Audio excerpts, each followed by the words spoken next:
Many people scoffed at the idea that a public petition or a few protests in London could shake the government. It'll have no effect, they were saying. Yet here we are, watching Keir Starmer's Labour government scrambling to change course on immigration, inheritance tax for farmers, EV quotas. I wonder what will be next. Let me know in the comments if I've left something out, or if you think there's anything you think Starmer and his cronies will back down on next. And add into the mix the meteoric rise of reform in the polls recently, and it's clear the government's in panic mode, desperately trying to plug holes in its leaky political ship. Remember when Labour seemed content to brush off immigration concerns? Well, not anymore. Today, Starmer has suddenly woken up and it's all about significant immigration cuts now. Have a look at this. And found the previous government were running an open borders experiment. As the ONS sets out, nearly 1 million people came to Britain in the year ending June 2023.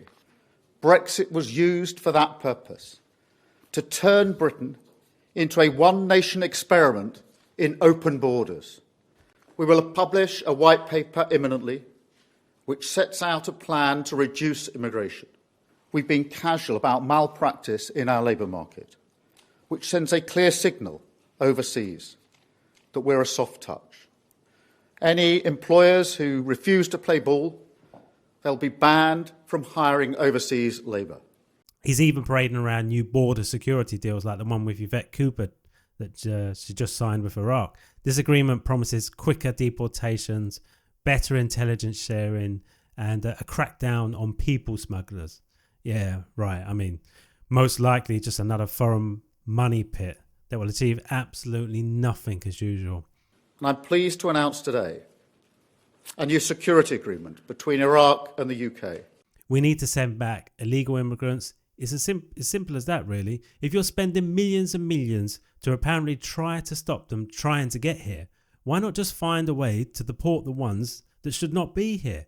By removing the rewards and incentives, you'll remove the demand and you won't need to spend millions on deals with Iraq and the likes. This is all just Labour reactionary stuff to starve off mounting public outrage. It's a clear pivot from Labour government's earlier tone, driven by a very real fear of losing voters to reform, which has now been capitalising on the government's failures at every turn. So that must be really annoying, Starmer. And UK farmers, they delivered a massive slap to Labour's proposed inheritance tax changes. Thousands rallied outside Westminster, warning that the plan to tax farmers worth over 1 million would destroy family businesses and ruin livelihoods. The government initially dismissed these claims, of course, insisting only a small fraction of farmers will be affected. But when farmers started making noise and mainly headlines, that's when the government suddenly proposed to review the policy. And when we say review the policy, of course, it's just backpedaling. They're backpedaling faster than a cyclist on a steep hill. The protests worked, exposing how little foresight Labour had in proposing such a politically toxic policy in the first place.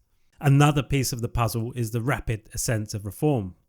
Once dismissed as the fringe party, it's now gaining ground at breakneck speed, and the polls showing a surge in support among disillusioned voters and young voters as well.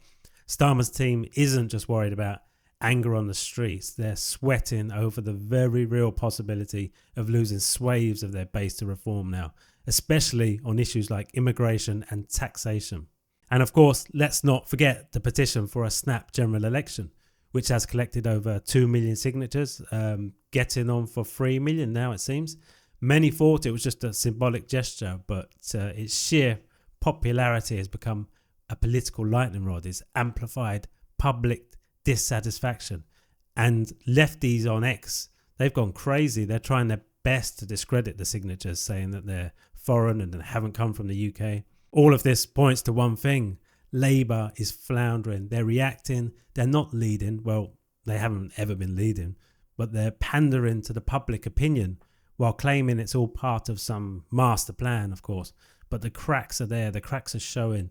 They're breaking down. They're backtracking on policies, and this backtracking under public pressure, it might win them a few headlines in the near future, but it reeks of desperation. So what's next? Reinstating blasphemy laws, apparently. Well, Starmer will probably want to include saying bad things about him and bad things about Labour under blasphemy laws if he gets his way. Let's not forget Starmer was all bold and decisive when he strolled in. Now he's looking timid, scared, reactionary, and most of all panicked. The petition, the protests, and the rise of reform, they've cornered Labour, and the result is the government scrambling to regain its footing. Keir Starmer once said his government would stand by its principles. It seems those principles are as malleable as wet clay when faced with enough public pressure. So for now, the people are winning. Let me know in the comments what you think. If you enjoyed the video, please give it a like, subscribe, and I'll see you in the next one.